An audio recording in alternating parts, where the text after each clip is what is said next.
I think I met vampires in New Orleans, and I'm still not right. So I don't even know where to start. This happened about a year ago when I went to New Orleans with a couple of friends. We were doing the usual touristy stuff. Bourbon Street, ghost tours, all that. I had heard about vampire bars in the French Quarter, and I thought it would be hilarious to check one out. We ended up at this tucked away place on Ursulines Avenue. No flashy sign, just a black door with a red light above it. Inside, it was almost too perfect for a vampire vibe candlelight. Velvet curtains, strange old portraits on the walls. Everyone was dressed in black, but not in a cheesy Hot Topic way. More like old money. Timeless, elegant. The weird part, everyone stared at us the second we walked in. Not in a, oh, tourist way. It felt like we were dinner. We sat down and ordered drinks. My friends were laughing, making jokes, but I couldn't shake this heavy feeling like the air was thicker here, and I couldn't breathe right. Then this woman sat at our table without asking. She was beautiful, but not in a normal way. Her skin was flawless. To pale her lips this deep crimson. She leaned toward me and said, "You shouldn't be here." Before I could respond, she touched my wrist, just a brush of her fingers. But I swear to God, it felt like ice shooting through my veins. My vision blurred for a second, and I thought I was going to pass out. My friends didn't even notice. They were laughing, drunk, totally unaware. She leaned closer and whispered something I'll never forget. "We don't drink from the drunk ones. They taste spoiled." I panicked. I grabbed my friends and said I was sick, dragged them out of there. Nobody stopped us, but I swear I could feel eyes burning into my back until we hit the street. That night, I woke up in the hotel with 2 small bruises on my wrist, exactly where she had touched me. They looked like pinpricks. Since then, I don't feel the same. I've been cold all the time. I can't eat garlic anymore without getting nauseous. And sometimes, when I catch my reflection, for just a second, it doesn't look like me. I don't know if I got away that night or if something followed me out of that bar. Part 2.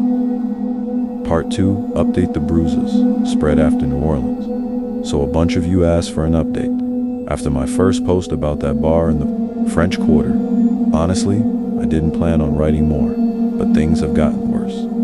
When I got back home, I figured it was just a creepy experience mixed with too much alcohol. I kept telling myself I was being dramatic. But a few days later, the bruises on my wrist, the ones where that woman touched me, not like a normal bruise. It looked like faint black veins crawling up my arm. I tried covering it with long sleeves. Then the dreams started. Every night, I see her. The pale woman. She whispers my name over and over, like she's standing right by my bed. I always wake up freezing, like the AC is blasting, even though it's off. I called one of my friends who was with me. New Orleans, the one who had been joking the whole time in the bar. He sounded terrible. Said he hadn't been able to eat for days, and he kept sleeping through work. When I finally went to visit him, I almost didn't recognize him. He looked like he'd lost 20 pounds in less than a week. His eyes were sunken, and he wouldn't stop shivering. Here's the part that really freaked me out. He rolled up his sleeve at one point, and he had the same dark, vein-like bruises creeping up his arm. Same spot, wrist, like someone grabbed him. That night, I got a DM from a Reddit account I'd never seen before. No posts, no comments, brand new. It just said, "You shouldn't have gone inside. They marked you. Stay out of New Orleans after midnight." No username, no profile pic, nothing. When I tried to reply, the account was already deleted. Now, I don't know what's happening to me. My friend is getting sicker every day, and I can't shake the feeling that I'm being watched. Yesterday, I swear I saw someone standing across the street from my apartment in a long black coat, just watching my window. When I blinked, they were gone. I don't think this is just some creepy tourist bar anymore. I think we walked into something we weren't supposed to see, and I think whatever that woman did to me is still spreading. Part 3. Update 2. My friend is dead, and I saw her again at the funeral. I wasn't going to write again. After my last post, I tried to shut this whole thing out, delete the DMS, ignore the bruises, convince myself it was just my anxiety playing tricks on me. But yesterday proved this isn't in my head. My friend, the one who was getting sicker, he's gone. His mom called me 2 nights ago, sobbing. She said he died in his sleep. The doctors said it was heart failure, but he was 27. No history of heart problems. No drugs in his system. Just gone. I went to the funeral. It was a closed casket, which didn't make sense because there was no accident. No reason not to show his face. His family wouldn't talk about it. They just kept saying he looked different at the end. Here's where it gets worse. During the service, I felt eyes on me. When I turned, I saw two people standing in the very back of the church. They weren't with the family, and nobody else seemed to notice them. Both wore black coats, despite the Louisiana heat and their skin. I don't know how to explain it. It wasn't pale like a goth kid. It looked almost translucent, like wax. One of them was a tall man with sharp features. But my stomach dropped when I looked at the woman beside him. It was her. The woman from the bar, the one who touched me. She was smiling. I froze. My whole body locked up like prey, realizing the predators in the room. Nobody else reacted. Nobody turned. She smiled wider when she saw I recognized her. And then she leaned close to the man and whispered something. He nodded. I couldn't take it. As soon as the service ended, I pushed through the crowd and went to the back. But they were gone. Not like left early, I mean gone. No footsteps, no sign of the doors opening, nothing. When I got back to my car, I saw something tucked under my windshield wiper, a folded piece of thick paper. My hands were shaking when I opened it. Inside was a single phrase, written in perfect, looping handwriting. Family is eternal. And below that tan address, not in the French Quarter. This was somewhere in the Garden District. Last night, I couldn't sleep. The bruises on my arm are darker, spreading further up toward my elbow. And I swear to God, I heard whispering in my apartment again. Only this time, it wasn't just in my head. I recorded it. When I played it back, there's a woman's voice on the tape, clear as day. She says my name, and then, come home. I don't know what to do. My friend is dead. They were at his funeral, and now they're leaving me invitations. Part 4. Title. Update 3, the invitation. I wasn't going to the address.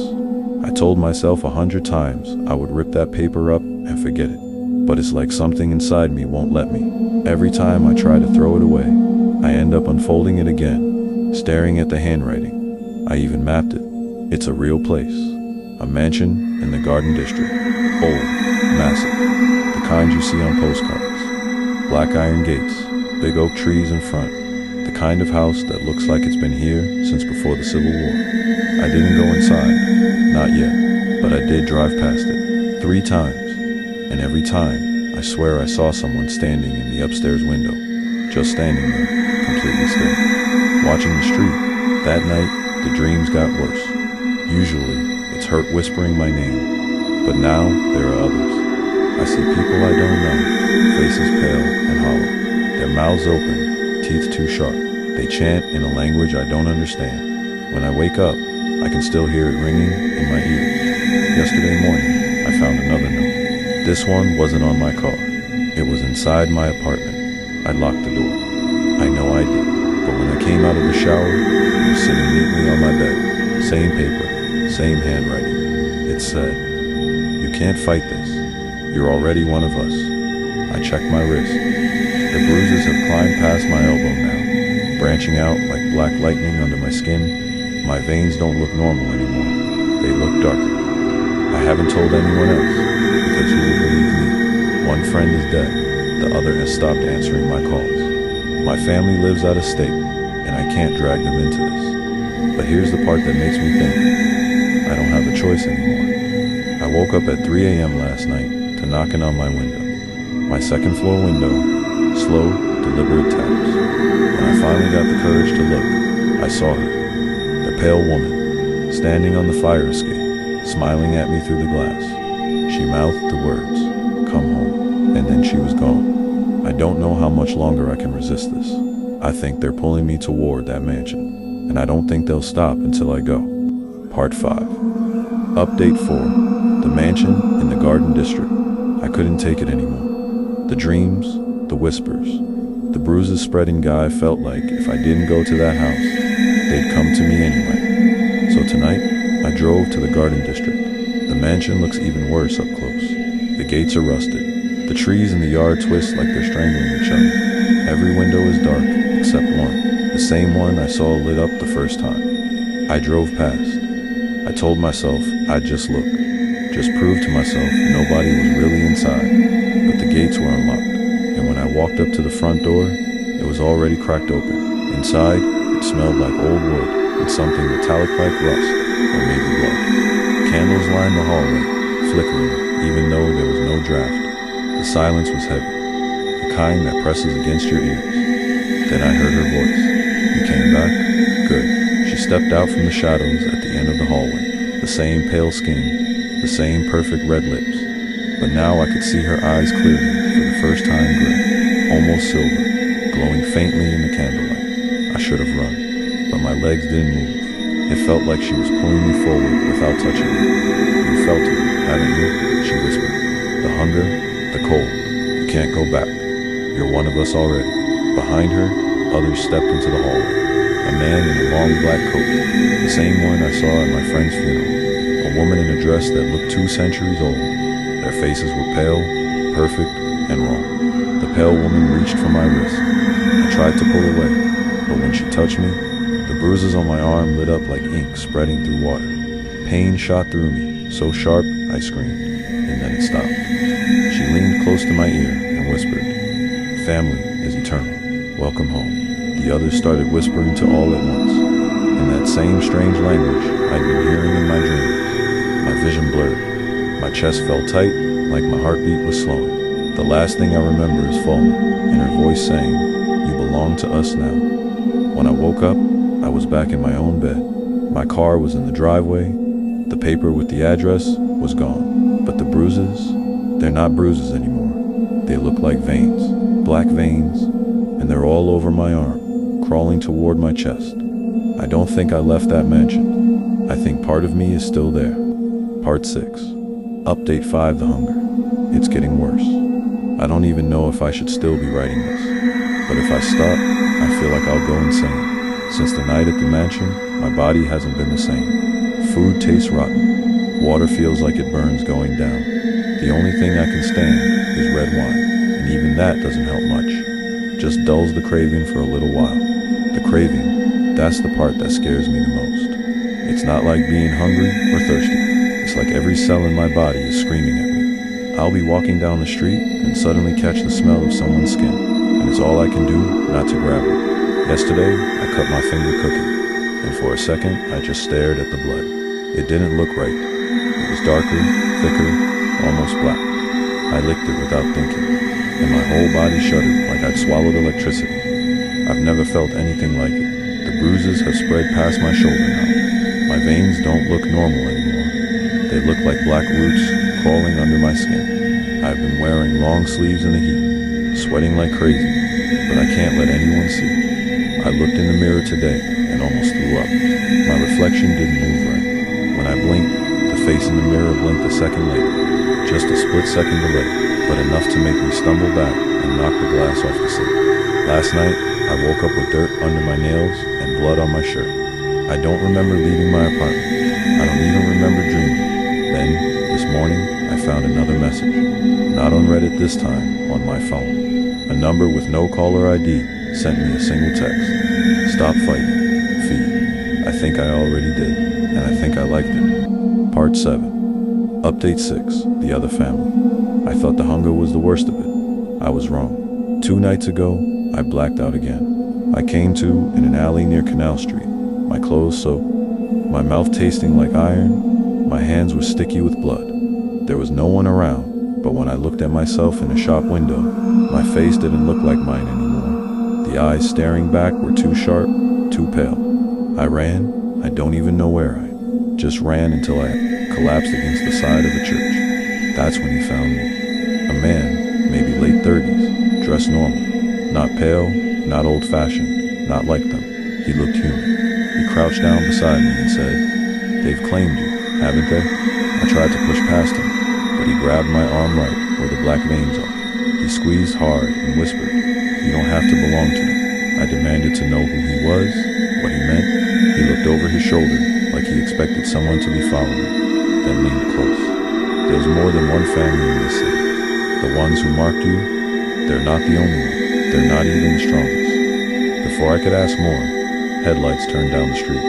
A A black car slowed as it passed us, and the man's face went white. He shoved something into my pocket and hissed, "Hide. Don't let them find you." Then he was gone.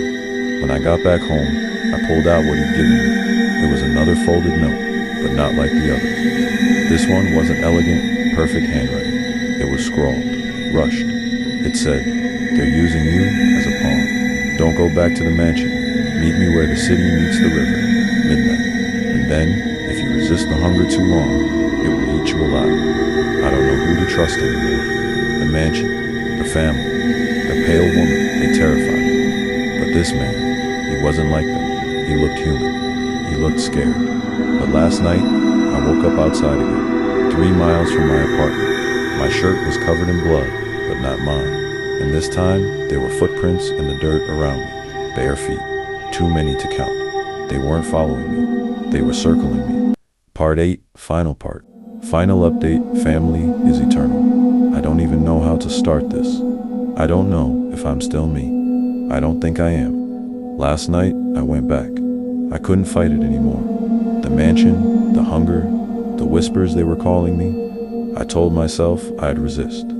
I told myself I'd run. I was wrong.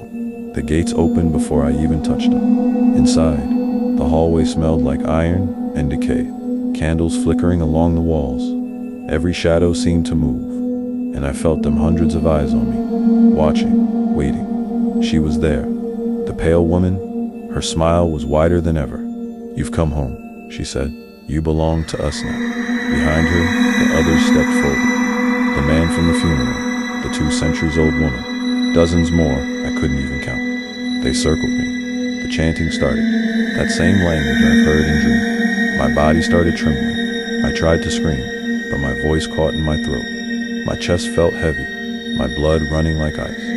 My vision blurred, and I felt it, the hunger inside me, twisting, turning, pulling me apart.